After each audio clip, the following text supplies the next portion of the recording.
ಒಂದು ಮನಿ ಒಳಗೆ ಭಾಳ ಕಷ್ಟ ಇರ್ತೈತಿ. ಹೆಂಗೆ ಕಷ್ಟ ಇರ್ತೈತಿ ಅಂದ್ರೆ ತಾಯಿ ತಂದೆ ದುಡ್ದಿದ್ದು ಸಾಲ್ ತರಂಗಿಲ್ಲ, ಮಗ ತಂದು ಕೊಟ್ಟಿದ್ದು ಸಾಲ್ ತರಂಗಿಲ್ಲ, ಅವು ಯಾರು ಏನು ತಂದು ಕೊಟ್ಟರು ಸಾಲ್ ತರಂಗಿಲ್ಲ. ಒಂದು ದಿವಸ ಮಗ ಏನಂತಾನೋ ಇವು ಕಷ್ಟಗಳಿಗೆ ಪರಿಹಾರ ಏನೈತಿ ಅಂತ ಕೇಳ್ತಾನೆ. ಅವಾಗ ತಾಯಿ ಅಂತಾಳು, ದೇವರಿಗೆ ಹೋಗಿವಿ, ಏನೆಲ್ಲ ಮಾಡೀವಿ, ಯಾವ ದೇವರಿಗೆ ಹೋಗ್ಬೇಕಂತೇಳಿ ಎಲ್ಲ ದೇವರಿಗೆ ನಾವು ಹೋಗಿ ಬಂದೀವಿ, ಯಾವ ದೇವರು ಉಳವಿಲ್ಲ, ಇನ್ನು ಏನು ಮಾಡೋದು ಅಂತ ಕೇಳ್ತಾನೆ.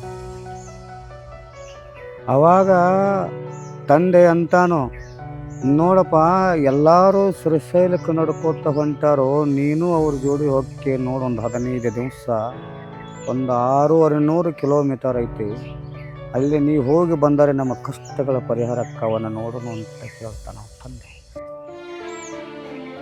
ಅವಾಗ ತಾಯಿನೂ ಅಂತಾಳು, ಮಗ ಇನ್ನೂ ಸಣ್ಣದೈತಿ, ಎಲ್ಲರೂ ಹೋಗಿ ಕಳ್ಕೊಂಡಂದ್ರೆ ಏನು ಮಾಡೋದು, ಶ್ರೀಶೈಲ ಅವಂಗೆ ಭೇಟಿ ಆಗಲಿಲ್ಲ ಅಂದ್ರೆ ಏನು ಮಾಡೋದು, ನಮ್ಮ ಕಷ್ಟಕ್ಕೆ ಆಧಾರ ಅವ ಒಬ್ಬನ ಅದಾನ, ನಮಗೆ ದುಡದ ಹಕ್ಕವ ಒಬ್ಬನ ಅದಾನ, ಎಲ್ಲಾದರೂ ಕಳ್ಕೊಂಡಂದ್ರೆ ಏನು ಮಾಡೋದು, ಹೆಂಗೆ ಕಳಿಸೋದು ಅವನಂತೇಳಿ ತಾಯಿ ಕೇಳ್ತಾನೆ. ಅವಾಗ ತಂದೆ ಅಂತಾನೋ, ಇಲ್ಲ, ನಾವು ಕಳ್ಕೊಂಡ್ರೆ ಕಳ್ಕೊಲ್ಲಕ್ಕ, ಶ್ರೀಶೈಲಿನ ಮ್ಯಾಲೆ ಭಕ್ತಿಯಿಂದ ಇಷ್ಟ ದೇವರಿಗೆ ನಾವು ಅವನಿಗೆ ನಡ್ಕೋತ ಕಳಿಸಿ ಬಿಡೋನು, ಏನಕ್ಕತ್ತೆ ಆಗಲಿ, 1 ವರ್ಷ ಹೋಗ್ಲಿ ಅಂತ ಕೇಳ್ತಾನೆ. ಭಾಳ ವಿಚಿತ್ರ ಕಾಲ್ಪನಿಕಗಳು. ಅವಾಗ ಅವ ಮಗ ಅಂತಾನು, ನನ್ನ ಮನೆಯೊಳಗಿನ ಕಷ್ಟಗಳ ಪರಿಹಾರ ಆಗಬೇಕಾದ್ರೆ, ನಾವು ಈ ಮನೆಯೊಳಗಿನ ಕಷ್ಟಗಳ ಪರಿಹಾರ ಆಗಬೇಕಾದ್ರೆ ನಾವು ದೇವರಿಗೆ ನಡ್ಕೋತ ಹೋಗೋದ್ರೊಳಗೆ ತಪ್ಪು ಏನೈತೆ, ನಡ್ಕೋತ ಹೋಗ್ತಾನಂತ ತಾಯಿ ತಂದೆ ಅಂತ ಕೇಳ್ಕೊತಾನ ಮಗ. ಅವ್ರು ಯಾಕೆ ಆಗೋಲ್ದಕ್ಕಂತೇಳಿ ಮಗನ ಕಳಿಸಿ ಕೊಡ್ತಾರೆ. ಹೆಂಗೆ ಕಳಿಸಿ ಕೊಡ್ತಾರಂದ್ರೆ ಸಂತೋಷವಾಗಿ ಕಳಿಸಿ ಕೊಡ್ತಾರೆ, ಭಾಳ ನಕ್ಕೂತ ಕಳಿಸಿ ಕೊಡ್ತಾರೆ, ಭಾಳ ಸಂತೋಷವಾಗಿ ನಕ್ಕೂತ ಕಳಿಸ್ತಾರೆ ಅವನು. ನೀನು ಎಲ್ಲರ ಜೋಡಿ ನಕ್ಕೂತ ಹೋಗು, ಆಯಾಸ ಮಾಡ್ಕೋಬೇಡ, ದನು ಆಗೈತೆ ಅಂತ ಕೊಂಡ್ರಬೇಡ, ಕಷ್ಟಗಳು ಬಂದಾವಂತ ಹೆದರಬೇಡ, ಏನು ಬಂದರೂ ಶ್ರೀಶೈಲನ ನೋಡೋದು ಮಾತ್ರ ಮರಿಬೇಡ ಅಂತೇಳಿ ತಾಯಿ ತಂದೆ ಹೇಳಿ ಕಳಿಸ್ತಾರೆ. ಅವಾಗ ಮಗ ಅಂತಾನವ, ನಾ ಯಾವಾಗ ಮುಂದೆ ಹೆಜ್ಜೆ ಇಡುತ್ತನೋ ನಿಮ್ಮ ಮಾತು ಕೇಳಿ ಹಿಂದಕ್ಕೆ ಒಟ್ಟ ಬರುದಿಲ್ಲತ್ತೇಕೆಂದ ನಕ್ಕೋತ ಸಂತೋಷವಾಗಿ ಶ್ರೀಶೈಲಕ್ಕೆ ನಡ್ಕೋತ ಹೆಂಗೆ ಬದುಕೋದು. ಹೊಕ್ಕಾನ ಒಂದು 100 ಕಿಲೋಮೀಟರ್ ಬಂತು. 100 ಕಿಲೋಮೀಟರ್ ಬಂದು ಕೂತು ಬಿಟ್ಟ, ಒಂದಿಷ್ಟು ನೀರು ಕುಡ್ದ, ಆಯಾಸ ಆಗಕ್ಕಿತ್ತು, ದೇವರನ್ನ ಕೂಗ್ತಾನ, ದನುವಾಗಿದೆ, ನನಗೆ ತಾಯಿನ ನೋಡುವ ಆಸೆ ಆಗಿದೆ, ದೇವರನ್ನ ಕಾಣಬೇಕು ಅಂತ ಆಸೆ ಆಗಿದೆ, ಯಾರೂ ಕಾಣ್ತಿಲ್ಲ, ಯಾಕೆ ಬನ್ನಿ ಅಂತ ವಿಚಾರಗಳನ್ನು ಮಾಡ್ತಾನೆ. ಇನ್ನು ಯಾಕೆ ಬಂದನಂದ್ರೆ, ದೇವರನ್ನ ಕಂಡ ಬರಬೇಕು ಅಂತ ನನ್ನ ತಾಯಿ ಕಳಿಸ್ಯಾಳ, ಅದಕ್ಕೆ ನಾ ಬಂದಾನೆ, ಮಲ್ಲಯ್ಯನ ನೋಡಬೇಕು ಅಂತೇಳಿ ಬಂದನಂತೇಕೆಂದು ಮತ್ತೊಂದು 100 ಕಿಲೋಮೀಟರ್ ಹೋಗ್ತಾನೆ. ಅಲ್ಲಿ ಒಂದು 100 ಕಿಲೋಮೀಟರ್ ಹೋಗಿ ಕುಂಡಿರ್ತಾನೆ, ಮತ್ತೊಂದು 100 ಕಿಲೋಮೀಟರ್ ಹೋಗಿ ಅಲ್ಲೂ ಆಯಾಸಾಗಿ ನೀರು ಕುಡಿದು ಸ್ವಲ್ಪ ಆಯಾಸ ಕಡಿಮೆ ಮಾಡಿಕೊಂಡು ಮತ್ತೆ ಮುಂದೆ ಹೋಗ್ತಾನೆ. ಎಲ್ಲರೂ ಕಾಣಕತ್ತಾರ ಅವನಿಗೆ. ಅಲ್ಲೂ ಒಂದು 100 ಕಿಲೋಮೀಟರ್ ಹೋಗಿ ಕೂತು ಬಿಡ್ತಾನೆ. ಅವಾಗಂತಾನವ, ನಾನು ಏನಂತ ಬನ್ನಿ ಗೊತ್ತಿಲ್ಲ, ದೇವರನ್ನ ಕಾಣಬೇಕಂತೇಳಿ ಬಂದಾನೋ, ಕಷ್ಟಗಳ ಪರಿಹರಿಸಂತೇಳಿ ಬಂದಾನೋ ಗೊತ್ತಾಗ್ತಾ ಇಲ್ಲ, ತಾಯಿ ತಂದೆಗೆ ಬೆಲೆ ಕೊಟ್ಟು ಬಂದನಂತ ಗೊತ್ತಾಗ್ತಾ ಇಲ್ಲ, ಯಾರು ಕೂಗಿದ್ರು ನನ್ನ ಕಣ್ಣಿಗೆ ಯಾರು ಕಾಣುವರು, ಯಾರನ್ನ ಕಾಣಬೇಕಾಗಿಲ್ಲ. ಮಲ್ಲಯ್ಯ ಬರವಲ್ಲ, ತಾಯಿ ತಂದೆ ಕೃಷಿಯಿಂದ ಕಳಿಸ್ಯಾರ, ಯಾರು ಬಂದ್ರೆ ನಾನು ಪರಿಹರಿಸ್ತಾರಂತ ಕೇಳ್ಕೊತಾನ ಮಲ್ಲಯ್ಯನಂತ. ಹಂಗೆ ಕೂಗಿ ಮುಂದೆ ಹೋಗ್ತಾನೆ. ಹೋಗಿ ಒಂದು 20 ಕಿಲೋಮೀಟರ್ ಉಳಿತು. ಅಲ್ಲಿ ಹೋಗಿ ರಗಡ ಕೂತು ಬಿಟ್ಟ, ಒಂದು ಗಿಡದ ನೆಳ್ಳಕ್ಕೆ ಹೋಗಿ ಕೂತ. ಅವಾಗ ಇನ್ನು ನನಗೆ ಸಾಕಪ್ಪ ಮಲ್ಲಯ್ಯ, ನೀನು ಅಂತಕ್ಕೆ ಬರೋದು, ಯಾಕಂದ್ರೆ ಇಲ್ಲಿ ಬಂದು ನನಗೆ ಸಾಕಾಗಿ ಹೋಯ್ತು, ಯಾರೂ ನನ್ನ ಬೆನ್ನ ಹಿಂದೆ ಬರುವಾರು ಮುಂದೆ ಬರುವಾರು ಯಾರನ್ನ ಕಾಣಬೇಕಾಗಿದೆ ಜಗತ್ತಿನೊಳಗೆ.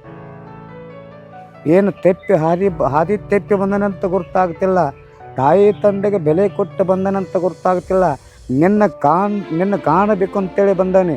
ನನ್ನ ಮನೆಯೊಳಗಿದ್ದ ಕಷ್ಟಗಳನ್ನು ಪರಿಹರಿಸ್ಕೊಳ್ಬೇಕು ಅಂತ ನಿನ್ನಲ್ಲಿ ನಡ್ಕೊತಾ ಬಂದಿದ್ದೇನೆ ಅಂತ ಕೇಳ್ಕೊತಾನೆ ಪರಮಾತ್ಮನ.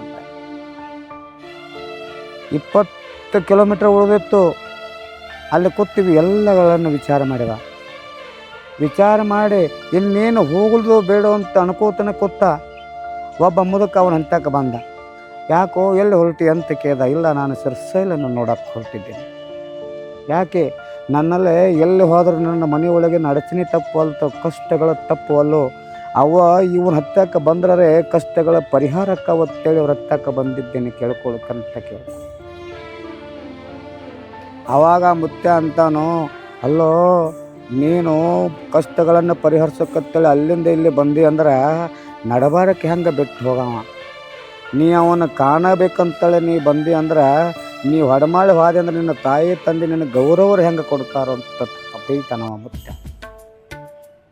ಅವಾಗ ಅವನಿಗೆ ಕೆಟ್ಟ ಅನಿಸಿಬಿಡ್ತತಿ. ಹೌದಲ್ಲ, ಇವರು ಹೇಳೋದು ಕರೆ ಐತಿ. ನಾನು ವಾಪಸ್ ಹೋದ್ನಿ ಅಂದ್ರೆ ನಾನು ತಾಯಿ ತಂದೆಗೆ ಹೆಂಗೆ ಮೂತಿ ತೋರಿಸೋದು ಬೇಡ.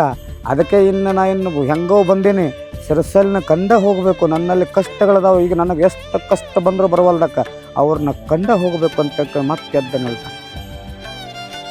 ಹಂಗೆ ಹೋಗ್ತಾನ, ದಾಟಿದಾನ, ಎಲ್ಲಾನು ದಾಟ್ತಾನ. ದಾಟಿ ಹೋಗಿ ಮತ್ತೆ ಕೂತು ಬಿಡ್ತಾನೆ. ಒಂದು 10 ಕಿಲೋಮೀಟರ್ ಆಯಾಸಾಗಿ ಬಿಡ್ತಾವನಿ.